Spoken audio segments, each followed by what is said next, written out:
Students, आज हम बात करेंगे point of intersection of the straight line and the circle. Students, आज हम बात करेंगे point of intersection of the straight line and the circle. यानी इसके अंदर आज जो बात करेंगे ना बेसिकली इसके अंदर हम देखेंगे कि हमारे पास जब इंटरसेक्शन कोई जो स्ट्रेट लाइन होगी वो सर्कल के ऊपर जब इंटरसेक्ट करती है, ठीक है, तो वो हमारे पास क्या कंडीशन होंगी जिसके बिहाफ पर, जिसके बिना पर हम ये बात कर सकते हैं कि ये सर्कल से किसी एक पॉइंट पे टच कर रही है, दो पॉइंट पे टच कर रही है, या सर्कल से टच ही नहीं कर रही। ठीक है, तीन केसेस बनते हैं बेसिकली। ठीक है, मैं आपको ग्राफिकली भी दिखा देता हूँ। जैसे हमारे पास जो है ना ये एक सर्कल है, ठीक है, लेट सपोज ये कोई एक सर्कल है, ठीक है, इसको मैं यहाँ पर लेके आ जाता हूँ इस तरह से, ठीक है, कलर चेंज कर लिया, ठीक है। अब एक लाइन जो है वो इस तरह से पास कर रही है, ये वाली, ये एक लाइन ले लो, ठीक है, ये एक हमारे पास लाइन पास कर रही है। अब हमारे पास है, हमारे पास सर्कल की इक्वेशन क्या होगी, equation of the circle x square plus y square, ठीक है, प्लस जनरल फॉर्म लिखे हो plus 2gx plus 2fy plus c is equal to 0। और एक लाइन की जो हमारे पास जो इक्वेशन होती है स्लोप इंटरसेप्ट फॉर्म, सही है ना, वो हमारे पास होती है y is equal to mx plus c is equal, बस सही, इक्वल टू 0 नहीं, बस यही आएगी। ठीक है, अब हमारे पास अगर एक लाइन जो है वो इस तरह से जब पास कर रही होगी तो हमारे पास जो है ना इस लाइन की इक्वेशन को इसके अंदर पुट करेंगे तो हमें दो वैल्यूज मिलेंगी एक्स और वाई की। तो हम बता देंगे भाई इस पॉइंट पे टच कर रही है, वो जो भी पॉइंट होगा वो हम बता देंगे भाई ये वाला जो पी पॉइंट है उसकी ये कोऑर्डिनेट क्या है, और ये जो हमारे पास क्यू पॉइंट है इसकी ये कोऑर्डिनेट क्या है। ठीक है, तो ये हमें प्रोसेस करना पड़ेगा, इसके अंदर हम पुट करेंगे तो ये सारी चीज़ें आएंगी। ठीक है, अगर ये लाइन इसके अंदर से जब पास नहीं कर रही है तो इनके अंदर कोई पॉइंट कॉमन नहीं है। ठीक है, जब कोई पॉइंट कॉमन नहीं है तो हमारे पास जो है ना इसके अंदर जब पुट करेंगे तो हमें कोई वैल्यूज नहीं मिलेगी। ठीक है, या वो जो इक्वेशन लिखी हुई होगी उसको सेटिस्फाई नहीं करेगी। ठीक है, तो अब हमारे पास जो है ना अगर ये सिर्फ एक पॉइंट से पास करती है तो हमारे पास इस पॉइंट को जब जैसे इस लाइन की इक्वेशन को इसके अंदर पुट करेंगे तो हमें एक्स और वाई की एक वैल्यू मिल जाएगी जिसके अंदर हम बता देंगे भाई इसका पॉइंट ऑफ इंटरसेक्शन जो है वो ये। ठीक है, अब मैं बात कर रहा हूँ जनरल बात कि जब हमारे पास एक लाइन की इक्वेशन गिवन हो इस तरह से, जो कि मेरे पास लिखी हुई थी, ठीक है ना, y is equal to m x plus c, ठीक है, ये लिखी हुई हो, ठीक है, और इक्वेशन ऑफ द सर्कल भी लिखी हुई हो, ठीक है, तो वो हमसे कहे कि भाई बताओ कि ये हमारे पास जो है किस पॉइंट पे इंटरसेक्ट करी वो बताओ। ठीक है, या वो हमसे सिर्फ ये पूछे कि वो पूछे कि भाई ये इंटरसेक्ट कर रही है या नहीं कर रही है, अगर कर रही है तो कितने पॉइंट पे इंटरसेक्ट कर रही है। आपको पता है कि मैक्सिमम 2 पॉइंट्स पे इंटरसेक्ट करेगी, उसके अलावा नहीं करेगी। ठीक है, अब कोऑर्डिनेट्स निकालना तो ज़्यादा मुश्किल नहीं है। ठीक है, अब वो सिर्फ हमें ये कहे कि भाई ये जो इक्वेशन ऑफ द सर्कल इन दोनों की जो वैल्यूज लिखी हुई है इनका हमें पुट करके ये बता दो कि ये किस पॉइंट पे इंटरसेक्ट कर रही है और किस पॉइंट पे इंटरसेक्ट कर रही है, यानी एक पॉइंट पे इंटरसेक्ट कर रही है, दो पॉइंट पे इंटरसेक्ट कर रही है, या ये इंटरसेक्ट कर रही है या नहीं कर रही। ठीक है, तो फिर वो बात की बात है, अगर वो इंटरसेक्ट कर रही है हम बता दें भाई जैसे ये एक लाइन है, अब इसकी इक्वेशन ऑफ द सर्कल लिखी हुई, ये चीज भी लिखी हुई, आपने पुट किया, आपने बोल दिया भाई ये दो पॉइंट पे इंटरसेक्ट कर रही है, मैक्सिमम 2 पॉइंट पे इंटरसेक्ट कर रही है, या मिनिमम एक पॉइंट और मैक्सिमम 2। ठीक है, तो अपने फौरन से बता दिया भाई 2 पॉइंट पे टच करती हुई जा रही है। अब वो पॉइंट ढूंढना है वो तो बात की बात है, आपको पता है आप इसके अंदर वैल्यू पुट करोगे 2 पॉइंट मिल जाएंगे। ठीक है, अब जैसे एक टेंजेंट जैसे पास करे इस तरह से, अब उसकी हमारे को वो बोले भाई ये कितने पॉइंट पे टच कर रही है, हमने जब इक्वेशन हमने फार्मूला बनाएंगे, हम किस तरह से बनेगा, हमने उसके अंदर पुट की वैल्यूज स्ट्रेट लाइन की और इक्वेशन की, तो हमने कह दिया भाई एक पॉइंट पे टच कर दी। अब वो पॉइंट कौन सा है वो आपको पता है, अब इसके अंदर पुट करोगे तो आपको वैल्यू मिल जाएगी। ठीक है, अब ये लाइन इसे पास कर रही है तो अब हमारे पास जो है ना ये पॉइंट की इक्वेशन हम की जो वैल्यूज है और सर्कल की जो इक्वेशन हम उनको चेक किया और हमने बताया भाई ये किसी पॉइंट पे टच नहीं कर रही। ठीक है, तो अब इसके अंदर ये सारी चीजें अभी समझते हैं। ठीक, अब स्टूडेंट्स हमारे पास कोई equation of the straight line लिखी हो, इक्वेशन ऑफ सर्कल लिखी हो, तो हम इसको किस तरह से देखेंगे, तो हमारे पास हो जाएगा एक्स स्क्वायर, ठीक है, प्लस वाई किसके बराबर है एम एक्स प्लस सी। अच्छा, एक और चीज ये मैं बता दूं कि ये वाला जो सी है वो अलग है, ये वाला सी अलग है, ये वाई इंटरसेप्ट बताता है। ठीक है, अब वाई इंटरसेप्ट को जो है ना आप बी से भी रिप्रेजेंट कर सकते हो। ठीक है, बी से रिप्रेजेंट कर देता हूँ ताकि आप कंफ्यूज ना हो। ठीक है ना, क्योंकि ये जो सी है वो किसके बराबर है, वो जो ये वाला जो सी है वो हमारे पास बराबर है g square plus f square plus minus r square is equal to 0 के, सी के। तो ये हमारे पास क्या है, ये वाला सी कांस्टेंट है और ये वाला जो बी या सी जो लिखा हुआ था ये हमें वाई इंटरसेप्ट पे बता रहा है। जैसे ये पॉइंट इधर टच कर रहा है तो हमने बोल दिया भाई ये पॉइंट जो है वो वाई है, तो हमारे पास एक्स क्या है 0 और वाई क्या है बी है, तो बी की जो भी वैल्यू होगी तो ये वाई इंटरसेप्ट कहलाता है। ठीक है, तो ये दोनों चीज़ अलग है, आप इनको सेम मत समझिएगा, मैंने इसको पहले डायरेक्ट अलग कर दिया। ठीक है,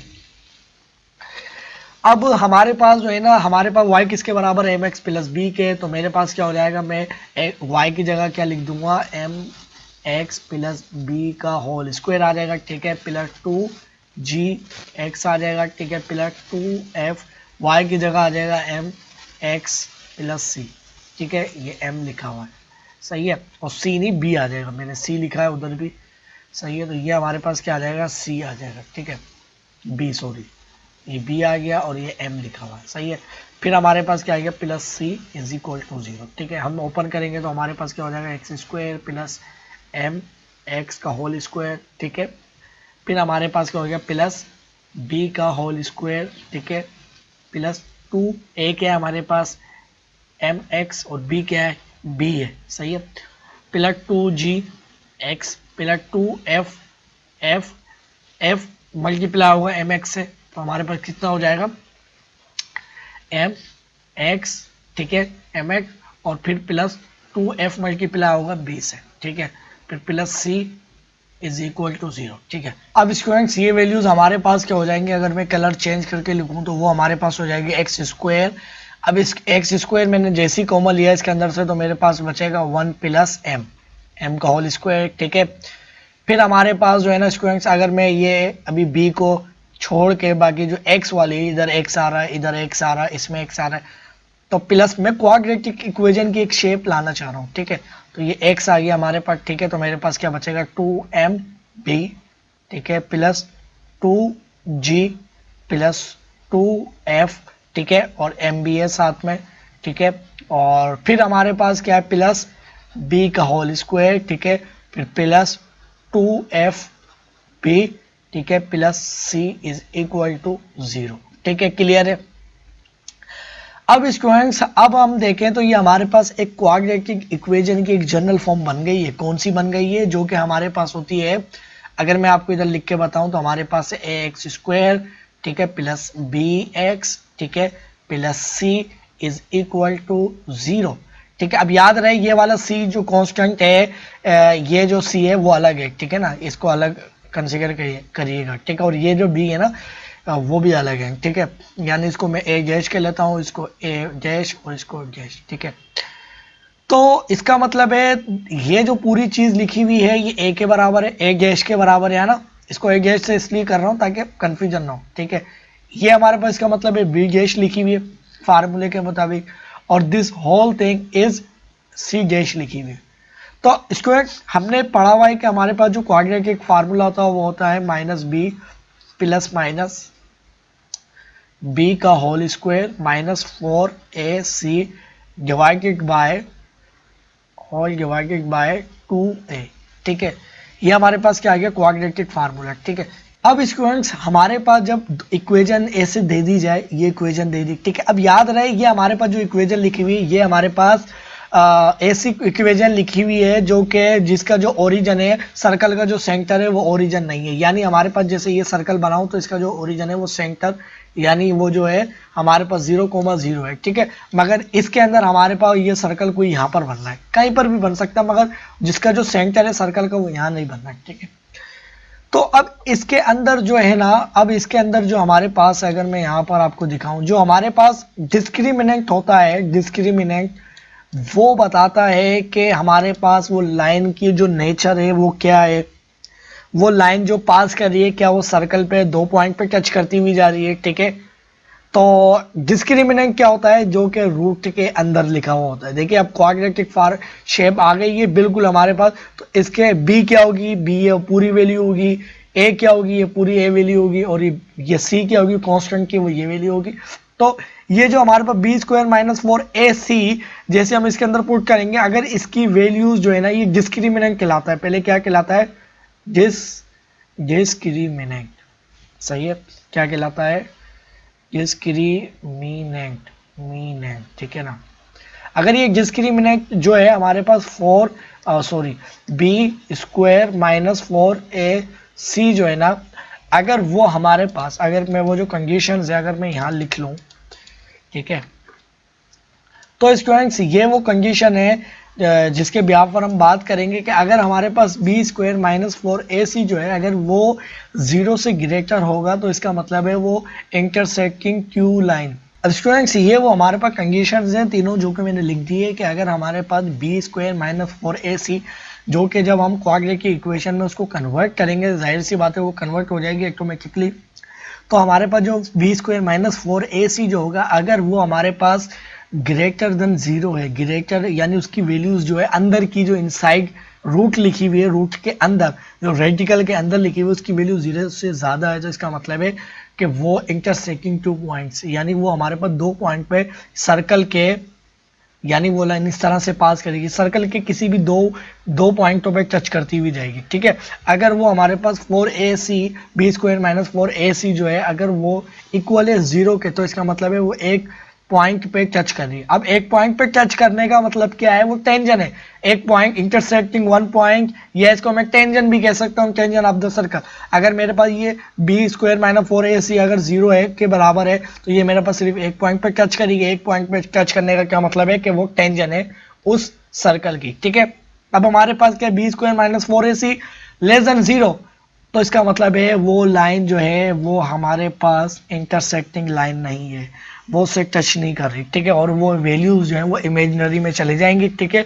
वो क्या वैल्यूज आएंगी, वो किस इमेजिनरी वैल्यूज में वो कहाँ पर टच कर रही है, वो फिर इमेजिनरी में ही देखना पड़ेगा, तो वो अलग चीज़ है, आप उसको छोड़ दीजिए, ठीक है ना, वो क्या है क्या नहीं है।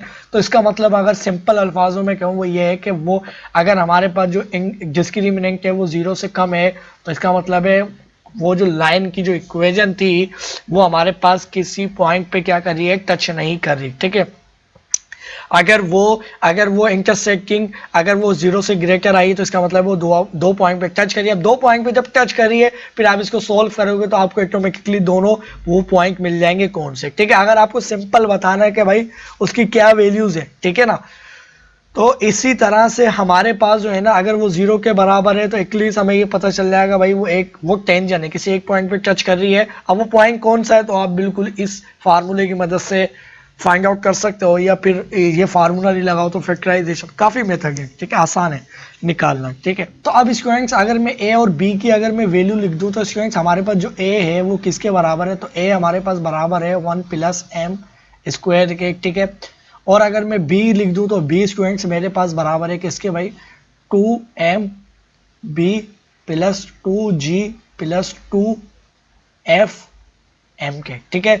और c किसके बराबर है, ए गैश बी गैश और सी गैश, ठीक है ना, फार्मूले के वो सेम आ रहे हैं ना ताकि आप कंफ्यूज नहीं हो जाए, इस वजह से अलग लिखती हैं। तो हमारे पास क्या हो जाएगा, ये हो जाएगा 2fb, ठीक है, प्लस c, ठीक है।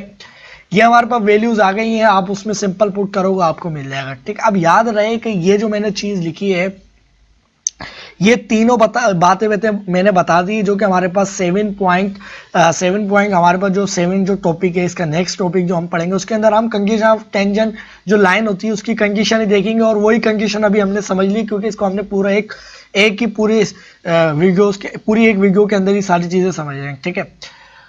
तो अब अच्छा याद रहे कि ये जो हमने जो इक्वेशन लिखी थी हमारे पास एक ऐसी इक्वेशन थी जिसका जो सेंटर था वो ओरिजिन पे लाई नहीं कर रहा था, ठीक है। वो कुछ इस तरह की हमारे पास जो है वो अगर मैं बनाऊं तो इस तरह का कोई सर्कल था, ठीक है। अब हमारे पास अगर वो सर्कल ऐसा हो जिसका जो ओरिजिन है वो हमारे पास सर्कल जो उसका जो सर्कल का सेंटर है वो ओरिजिन ही हो, तो स्टूडेंट्स ये हमारे पास कुछ इस तरह से बनेगा, ठीक है।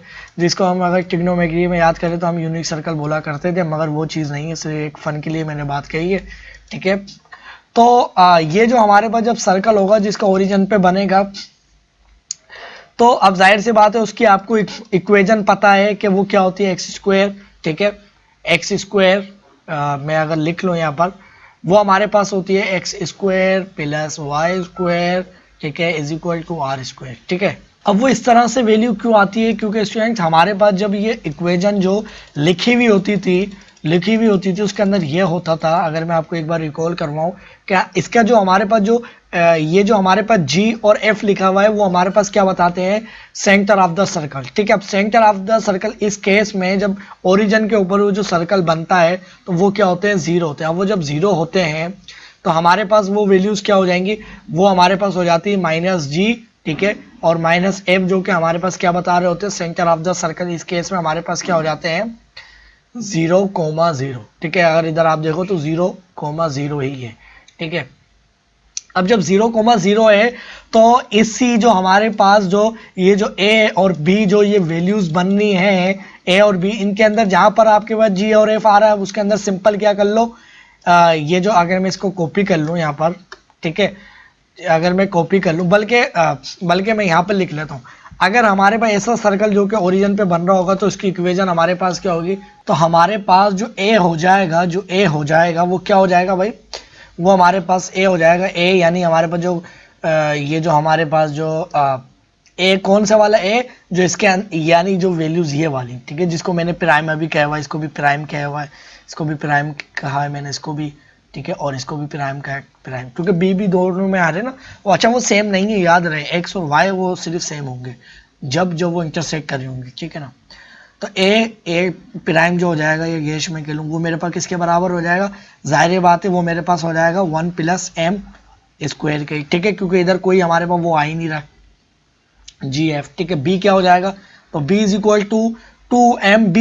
2mb। ठीक है भाई, 2mb, ठीक है, 2mb g, ये जीरो हो जाएगी, ये जीरो हो जाएगी, तो इसका मतलब है सिर्फ 2mb आएगा, 2mb। ठीक है, c = c किसके बराबर हो जाएगा, यानी b गैश और c गैश। याद रहे कहीं आप ऐसा नहीं है कि ये b जो है = 2 और b इधर आके डिवाइड करवा दो, सही है, ऐसा कोई चक्कर नहीं है कि आप इसको बोलो b से डिवाइड हुआ तो आप बोलो ये देखो अपना 1/1 इसके बराबर आ गया, तो आप देखो खुद देख लो 2 जो है वो 1 के बराबर हो सकता है, नहीं हो सकता, इसका मतलब है वो भी अलग है, वो भी अलग है। ठीक है, तो ये जो है ना ये बी प्राइम है। ठीक है, बी प्राइम, तो सी की वैल्यू क्या आ जाएगी, तो हमारे पास ये पूरी टर्म जो है ना, पूरी टर्म, ये जो हमारे पास जो पूरी टर्म जो होगी ना वो हमारे पास क्या हो जाएगी, 0 हो जाएगी, और ये सी के बराबर आ जाएगा। अब ये वाला सी नहीं है, ये वाला जो सी है ना, यानी हमारे पास होता है r², हमारे पास जो होता है ना, हमारे पास होता है x² +